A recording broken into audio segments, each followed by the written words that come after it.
Alors, patriarche Martin Foué, vous avez été au contact, hein, je vous en prie, au contact de ce milieu pendant beaucoup d'années. Je présume d'ailleurs que vous êtes encore. Voilà. Quel est le regard que vous portez à la situation que Martial vient ici de décrier, l'après-carrière de certains de nos athlètes? Je vous remercie. Franchement parler, c'est la cause des parents. Quand vous voyez vraiment votre fils saoulé, vous devez appeler votre fils, dire à votre fils que le comportement que vous fichez là n'est pas bon. Et de là, par exemple, comme j'avais Marc Vivien Foué, j'avais Marc, on s'entendait très bien, de sorte que Marc ne pouvait rien faire sans mon aval. Ça ne voulait pas dire que je le commandais. Non. C'est quand vous s'aimez, quand il y a vraiment une complicité, c'est en ce temps-là que ça marche très bien. C'est aux parents de canaliser l'enfant. C'est aux parents. Patriarche Martin Foué, nous avons la chance de vous avoir ce matin. S'il vous était demandé à ce jour de parler de Marc Vivien Foué en quelques mots, qu'est-ce que vous direz? Je vous remercie vraiment. Marc était un enfant vraiment obéissant. Quand je dis obéissant, Marc était mon complice. C'est avec toute la famille. Que ce soit la famille ou moi qui suis son père, Marc n'avait jamais eu de problème avec nous. Disons, son grand-père qui était au village, son grand-père avait une plantation. Marc a acheté des appareils pour défricher la plantation à son grand-père.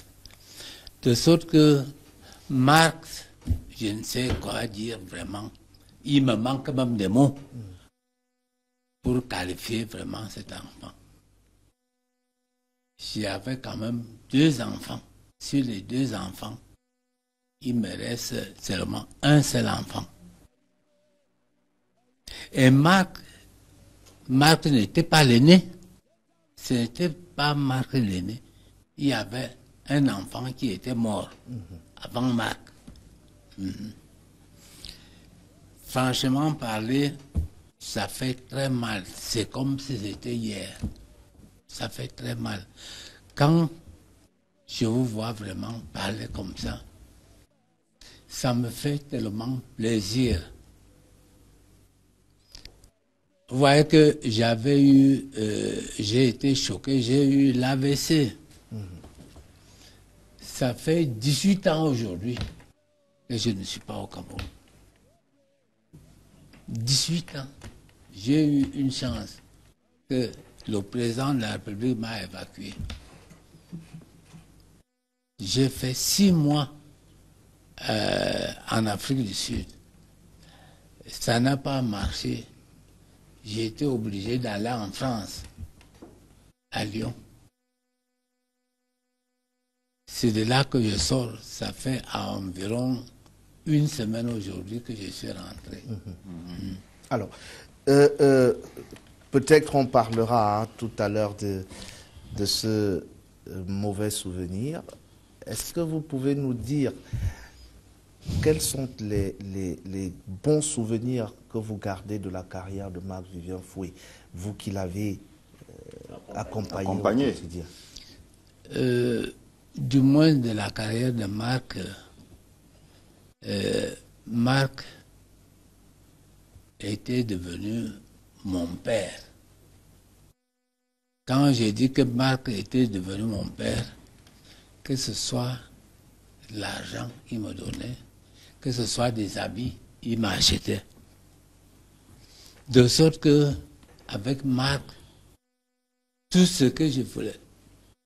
Par exemple, la voiture, vous avez vu que j'avais une Lincoln. J'étais la seule personne qui avait ça ici à Yaoundé. Et une Lincoln blanche. J'appelle Marc, j'ai dit que moi je suis déjà vieux. Comment tu peux me donner une voiture blanche? Je fais quoi avec la voiture blanche? Et il commence à rire, il me dit, il faut chasser la vieillesse. Il faut chasser la vieillesse. Je dis non. Mon âge ne me permet pas d'avoir une voiture blanche. Or que les Lincoln, tu avais acheté 2 Lincoln. Toi-même, tu avais une Lincoln bleue. Il est resté avec ça en France. Au lieu d'envoyer au moins le bleu. Vous vouliez la bleue? Alors, parlons de ce fameux jour. Fameux jour du 26 juin 2003. Où pendant cette rencontre qui opposait le Cameroun à la Colombie, nous avons tous vécu cette 72e minute fatidique. Vous étiez où? Et à l'instant précis, qu'est-ce que vous vous êtes dit? J'étais à l'Omnisor. Je ne suis pas parti parce que je savais très bien qu'ils allaient arriver en finale. Je me suis dit que quand ils vont aller en finale, c'est là où je veux partir. C'est sa maman qui est partie. Parce que ma belle-fille avait accouché. Il fallait que la maman aille là-bas pour essayer de la faire un peu, de lui apporter son soutien. Son soutien. Mais hélas, je suivais le match, je voyais le match. Quand Roger Mila m'a appelé, il commence à me dire que tu es un homme, il faut supporter. J'ai dit non, je suis déjà assez mûr. Dis-moi, qu'est-ce qui s'est passé? Il me dit que Marc est mort. Je suis tombé carrément sur le ciment. C'est de là que j'ai attrapé l'AVC. Donc, quand vous me voyez, c'est là où je suis mort. Vous avez parlé avec Marc avant le match, avant ce match? J'ai parlé à Marc avant le match. Est-ce qu'il avait l'air de mal se sentir? Non. Il vous a parlé non, jamais du tout. Marc a fini de faire les entraînements. Il se portait très bien. La preuve en est que même tous ses collègues, ils ont fait l'entraînement. Ils sont partis au restaurant manger. Et Marc m'a appelé. Il me dit que on mange. J'ai dit que bon appétit. Va, tu finis de manger, tu pars te reposer. Tu attends le match demain. Bon, de là, sa belle-mère, j'ai dit bien sa belle-mère, je suis déjà assez mûr. Sa belle-mère a apporté la nourriture du Cameroun.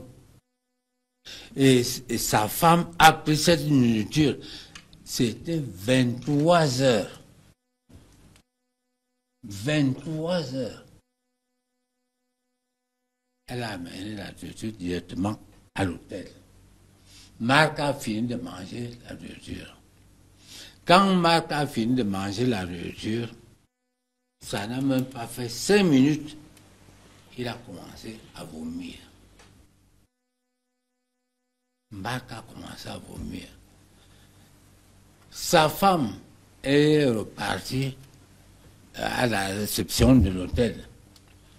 Elle a demandé le citron. On a apporté un verre de citron. Marc a bu. Ça n'a rien donné. Marc a fait toute la nuit. C'est en ce temps-là alors qu'ils sont partis appeler le docteur de l'équipe nationale. le docteur de l'équipe nationale a soigné Marc toute la nuit. Ça n'a rien donné. Moi, je me dis bien que c'était un complot. C'était un complot. Vous pensez que Marc a été empoisonné? Marc a été empoisonné. Ce n'est pas ce que dit... Je le dis haut et fort. Oui, mais ce n'est pas ce que disent les rapports, les conclusions des médecins légistes. Qui ne sont pas des Camerounais. J'ai dit non. J'ai dit non. Alors, est-ce que c'était... On a fait l'autopsie. L'autopsie qu'on a fait en bas. Sa maman était là. Personne n'a averti sa maman. Alors, est-ce que c'était la première fois que sa femme lui apportait à manger? Non. D'accord. À l'hôtel, j'ai dit non. D'accord. C'était la toute première fois. Et nous sommes toujours en compagnie du patriarche Martin Fouet, père du très regretté Marc-Vivien Fouet, décédé au stade de Gerland à Lyon. C'était le 26 juin 2003, au cours de la demi-finale qui opposait le Cameroun à la Colombie lors de la Coupe des Confédérations. Nous allons maintenant, patriarche, parler un peu de l'après Marc-Vivien et notamment de la famille. 22 ans, c'est bien 22 ans après le décès de Marc-Vivien, Oui. qu'est devenue sa famille? Je peux vous dire que ça fait 22 ans aujourd'hui. Je n'ai jamais vu mes petits-fils. Vous êtes sérieux? Très sérieux. Très sérieux. Ça fait, j'ai dit que ça fait 17 ans aujourd'hui, je ne suis pas ici. Grâce à Maître Fouet qui m'a appelé, j'ai été hospitalisé à Lyon. On m'avait opéré les yeux. On me fait comprendre que ma belle-fille est partie verser le sable et le gravier à Elissono. Elle a brandi même le titre foncier. J'ai dit quel est ce Cameroun? Mon titre foncier à moi, avec mon nom, avant même le mariage. Elle brandit le titre foncier. Comment elle a fait pour avoir le titre foncier? Comment on l'a établi, le titre foncier?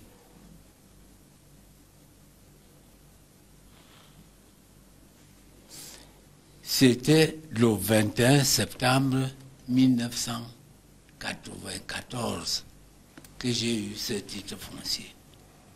Et vous voyez que le titre foncier, quand vous faites un titre foncier, ce n'est pas une semaine ou 2 semaines qu'on vous donne. Je n'ai pas fait de démarches. Je sais que Marc était devenu un homme. Il fallait construire la maison de Nkomo. Le complexe multisport? Non. Non. La maison, la résidence. La résidence. D'accord. La résidence. La résidence a été construite par moi-même. Parce qu'on avait la maison de l'Omnisor. C'était une maison familiale. Donc, à l'heure actuelle, il me reste un seul fils. J'avais les petits-fils. D'où j'ai 9 petits-fils. De sorte que la maison était même tellement petite. Il fallait, à tout prix, avec l'argent que Marc avait, il fallait construire la maison de Nkomo. Le complexe est venu après.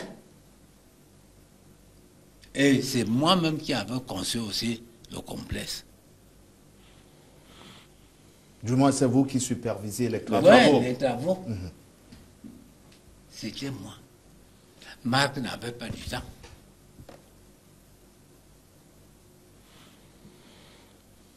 Il fallait tout faire. J'ai dit que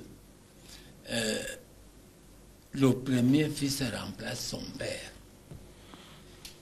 Que le premier fils de Marc a habité la maison Nonkomo. Ses deux sœurs, il y a deux villas au niveau de l'ancien aéroport en Banne. J'ai dit que la première, l'aînée, a 1342 mètres carrés. Il y a là 3 maisons et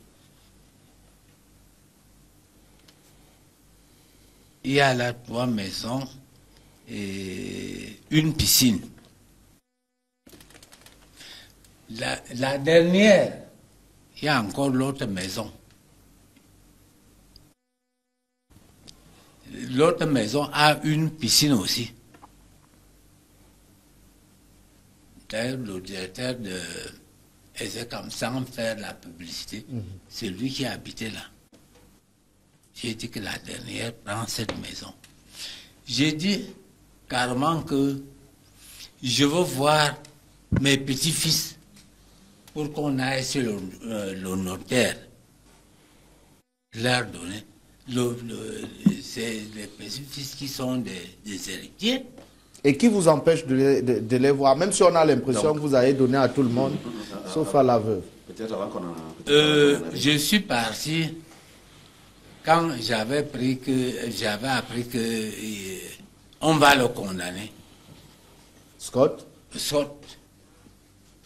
avec les bandes qu'on m'avait mis aux... Je suis parti au tribunal. J'ai commencé même à pleurer au tribunal. J'ai dit que, au lieu de condamner Scott, plutôt condamner moi. La responsabilité individuelle. On m'a parlé, c'est comme ça que le président m'a répondu. Bon, Patriarche, si je vous comprends bien, oui. vous avez liquidé la succession de votre fils. C'est-à-dire l'aîné, Scott, vous lui avez donné sa part. Oui. La première fille, vous lui avez donné sa part. La deuxième fille, vous lui avez donné sa part. Chaque enfant sait déjà ce qui lui revient de droit. Est-ce que vous avez déjà acté cela devant un notaire en lui disant voilà ce que je fais des biens de mon fils? C'est là alors que je reviens. Ce n'est pas moi qui dois aller chercher les enfants. C'est depuis que j'ai dit carrément, venez qu'on aille chez le notaire. Venez qu'on aille chez le notaire. Parce que la maison d'Onkomo, c'est 4000 mètres carrés. C'est 4000 mètres. J'ai dit carrément à l'aîné que je vous en prie, tu peux prendre ta maman. Et comment non, je vous en prie, cher dinosaure. S'il vous plaît, avec, je souhaite que nous respections un peu le canevas qui a été donné aux échanges. Pour le moment, la première partie était consacrée aux relations familiales. C'est-à-dire que nous allons parler de la succession tout à l'heure. C'est pour ça que j'ai introduit sur la famille en demandant ce qu'elle est devenue et les rapports entre les membres de la famille. Restons d'abord sur ces questions-là et puis on parlera de la succession derrière. Oui, j'ai une question sur la famille, Patriarche. J'aimerais savoir, est-ce que les relations avec votre belle-fille étaient tendues avant le décès de Marc Vivien? Non. Non. C'est en face de ma chambre, il y avait leur chambre en face de moi. De sorte qu'à l'heure où nous parlons, ils ont encore les effets dans cette chambre. On n'avait jamais eu de problème. Et d'où partent les tensions? À l'heure actuelle, moi-même, j'ignore. là où viennent les tensions. Est-ce que la famille n'a pas accusé la belle-fille de savoir quelque chose dans le décès de Marco? Non. Non. Non. Non. C'est pour ça que vous voyez que depuis que Marco est mort, je suis là tranquille. Je ne peux pas quand même dire quand même qu'il y a eu cette chose. Puisque vous avez parlé de complot, la nourriture qu'il a d'un empoisonnement. Oui. C'était après. C'était après. Alors, est-ce que vous avez tenté un rapprochement avec votre belle-fille et vos petits-enfants? Oui. Pas moi, sa maman. Pas ma femme. Oui, votre épouse. Ouais, mon épouse a appelé Marie-Louise. Que voilà maintenant, l'anniversaire arrive. Il faut essayer de nous rejoindre. Elle a raccroché. Ça fait combien de temps? Ça fait à peine 3 semaines ou 2.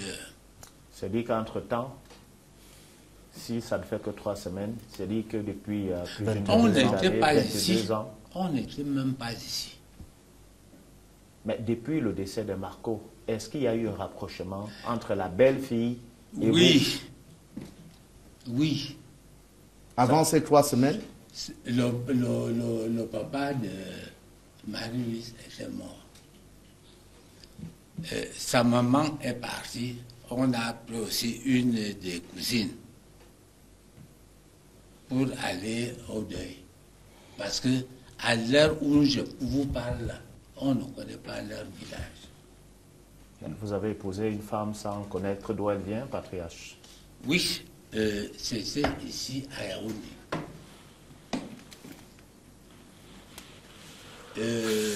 Elles étaient en train de louer la maison de ma cousine, à Mimom, ici à Mimom. Et c'est là où je suis parti. Et Marc n'était même pas là. Est-ce que vous pouvez regarder les Camerounais dans les yeux et leur dire que vous avez été exemplaire comme beau-père et comme grand-père après le décès de Marc Vivien? Oui. Oui. Vous avez l'impression d'avoir tout fait pour garder la famille unie? Tout à fait. Tout à fait. Je compte sur qui? Sur mes enfants, non. Si je meurs tout de suite, ce sont ces enfants qui vont m'enterrer. Alors, supposons que Marie-Louise et vos petits-enfants nous regardent en envisageant une réconciliation. C'est qui est même déjà le fait. Qu'est-ce que vous leur dites? Parlez-leur à travers les caméras. Je les attends qu'on aille chez le notaire. Moi, je les attends. Je ne peux pas, je suis un petit, je ne peux pas aller chercher directement ma belle-fille. Non. Non. Vous restez ouvert, vous l'attendez. Je l'attends. Pour aller chez le notaire, et ça donne donc maintenant, ça débouche sur la succession, pour ceux qui avaient des questions là-dessus. Patriarche, lorsque on vous entend, il y a le mot succession, il y a le mot bien qui reviennent de manière récurrente. Oui. Est-ce que ce n'est pas la succession qui a créé cette distance qui existe encore aujourd'hui entre vous et votre fille, et votre belle-fille autant pour moi? Est-ce que ce que votre belle-fille a toujours clamé haut et fort, parce qu'elle a souvent dit que vous avez confisqué l'héritage de son mari, est vrai? Ce n'est pas vrai. Je peux vous citer la maison de Elisson. Elle a trouvé cette maison.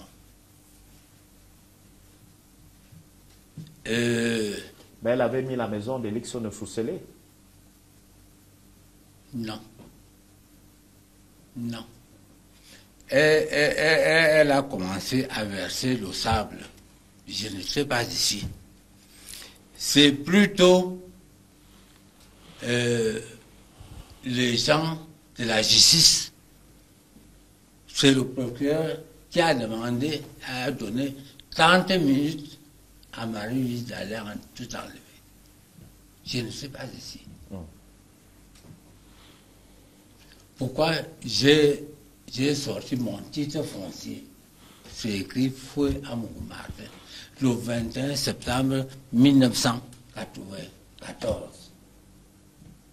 Or, elle s'est mariée en 1995.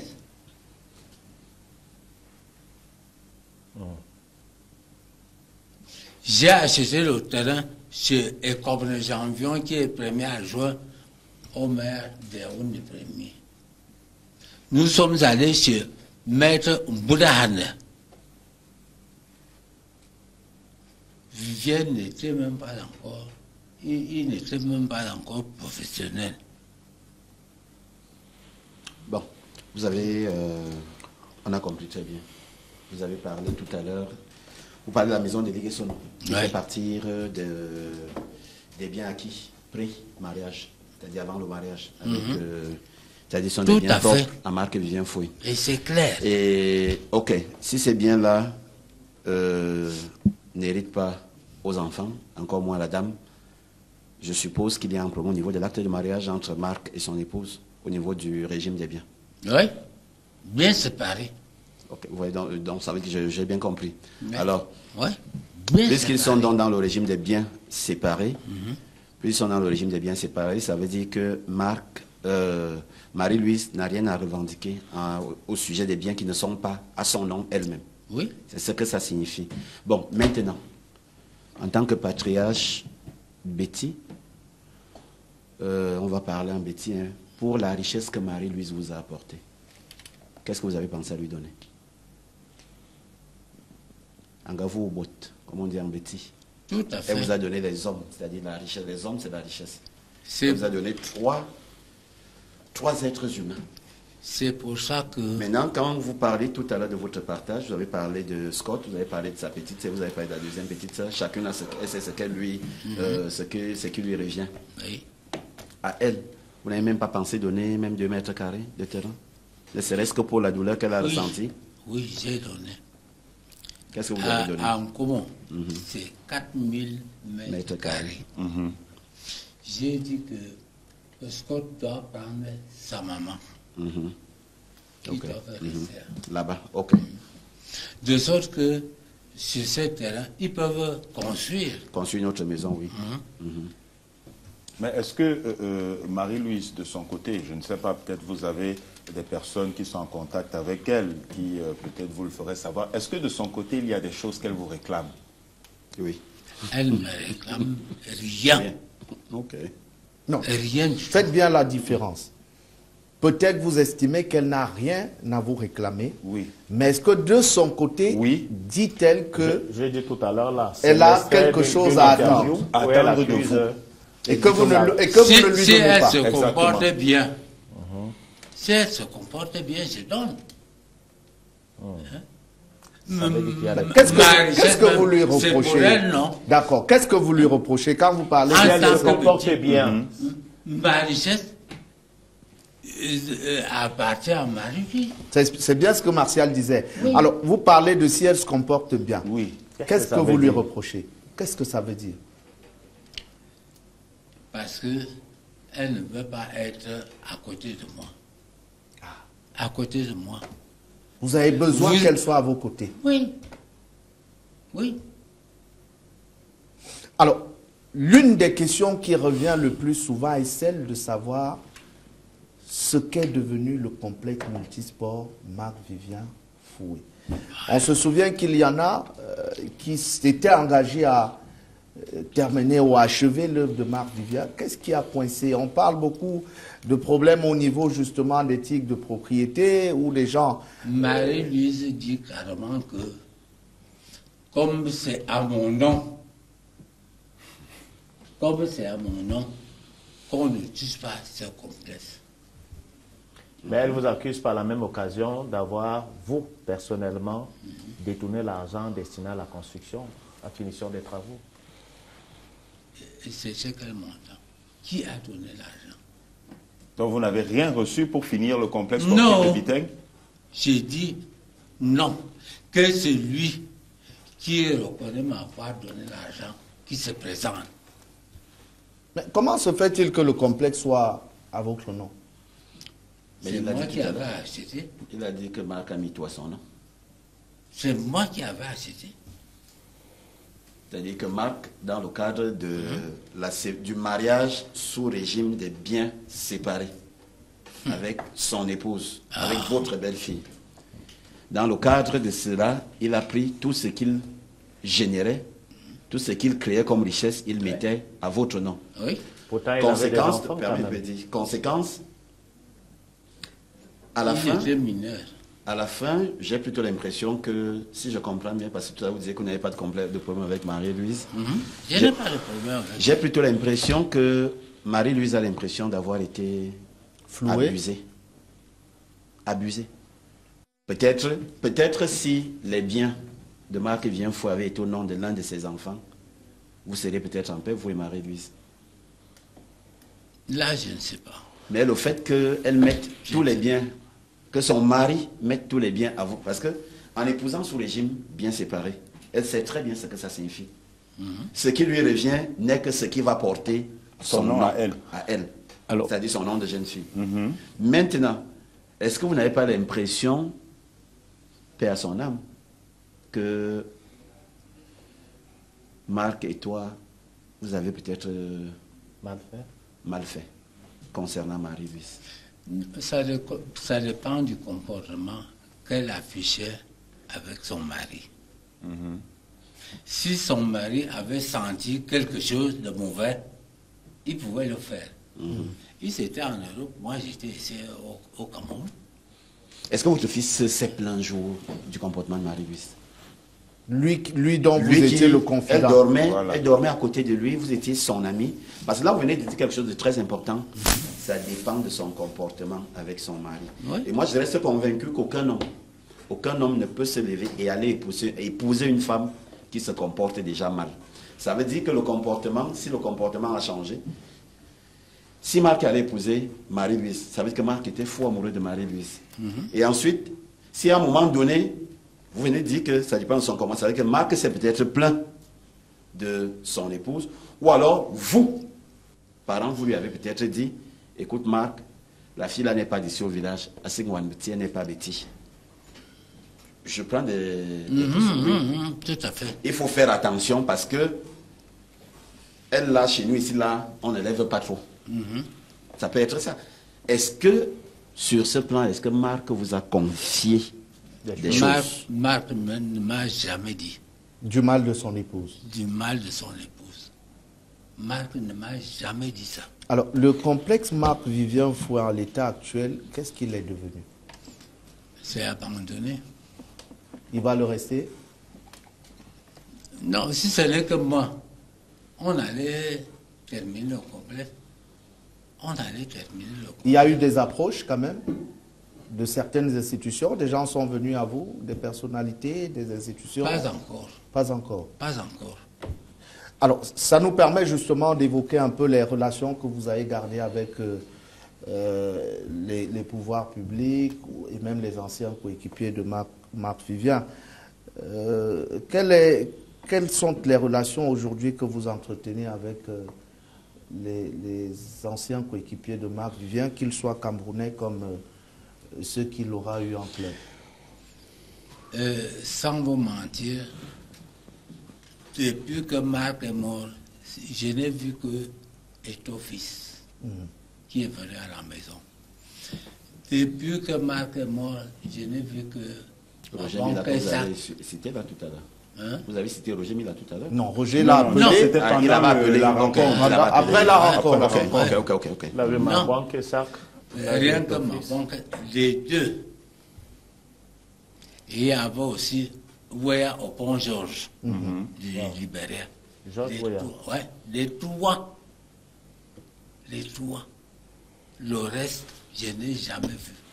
Mais est-ce que vous n'avez pas le sentiment que ceux qui ont fait des promesses lors du décès de Marco se sont plus appesantis sur sa famille, la famille dont il était le chef, c'est-à-dire sa femme et ses enfants? Peut-être c'est pour ça que vous avez l'impression d'être délaissé. Là, je ne sais pas. Sans vous mentir, je ne sais pas. Et parlant des dirigeants camerounais, est-ce qu'il y en a qui sont rapprochés de vous, qui de temps en temps sont venus vous voir? Non. Non. Même si... Il y a d'autres qui devaient même l'argent à Marc. Nous sommes partis jusqu'à 3 fois. Où? Chez qui? Chez les gens qui devaient l'argent? Les gens qui, lui, devaient l'argent. Et ils n'ont toujours pas remboursé? Rien du tout. Pas même 1 franc. Pas même 1 franc. Marc avait 7 comptes en France. Sur les 7 comptes, Marc, les primes de match, Marc n'utilisait pas les primes de match. Les primes de match étaient pour tout le monde. Pour tout le monde de la famille. Sa belle-mère avait 400 000 francs le mois. Son beau-père avait 400 000 francs le mois. Vous-même? Il payait... Vous-même, vous aviez aussi? Attendez. Ne soyez pas pressé. Il payait le loyer. Bon. Sa maman avait 500 000 francs. C'est-à-dire votre épouse? Mon épouse, le mois. Moi qui vous parle là, j'avais 1 million de francs le mois. Et son frère était également dedans? Son frère était avec lui. Ok. Ça veut dire que lui n'était pas compris dans l'argent des primes de maths. C'était pour vous, ses parents, et pour sa belle famille. Oui. Et ses beaux-parents. Oui. C'est-à-dire vous 4. Oui. Okay. Alors, dans 2 jours seulement, nous sommes le 24. Tout à fait. Dans 2 jours seulement, on va commémorer le 22e anniversaire du décès de Marc Vivien. Au niveau de la famille, est-ce qu'on a pensé à faire quelque chose pour lui rendre hommage? Évidemment. Évidemment. Qu'est-ce qui est prévu? Il y a dans son village, en Colméan, il y a un match en Colméan. Les anciens du canon, avec les gars de Nkola Famba. Ici à Yaoundé, il y aura d'abord l'investissement humain aujourd'hui et demain. Il y aura aussi une messe demain. Et après la messe, on va dédicacer le livre.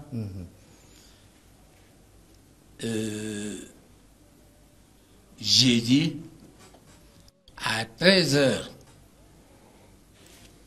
il y aura messe. Il y aura 2 chorales qui vont animer jusqu'à dans la soirée de 11h à 18h. Toujours sur la tombe là-bas à Okui. Et après 18h, on va se séparer. Alors, au-delà des actions ponctuelles comme celle-là, est-ce que la famille, avec vous, dedans, avait réfléchi à certains projets qui puissent, de manière permanente, rappeler l'œuvre Marc Vivien, l'œuvre et l'homme Marc Vivien? À l'heure où nous parlons, vous voyez, je sors de l'hôpital. Je sors de l'hôpital. On n'a pas vraiment eu le temps de réfléchir à ça. On n'a même pas eu le temps. Il n'y a même pas de moyens. Très bien. D'accord. Moi, j'ai une question.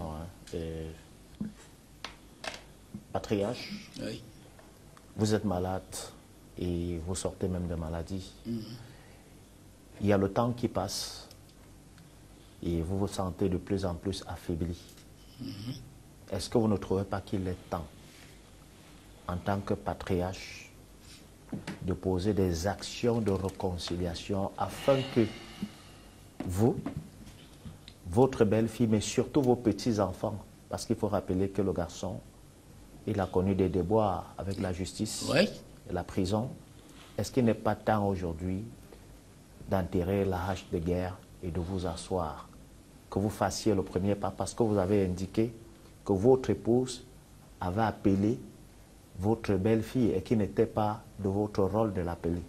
Maintenant, de par votre posture, est-ce qu'il n'est pas temps de se dire, le crépuscule avance, il faudrait que je mette de l'ordre, quitte à ce que demain je ne sois plus là?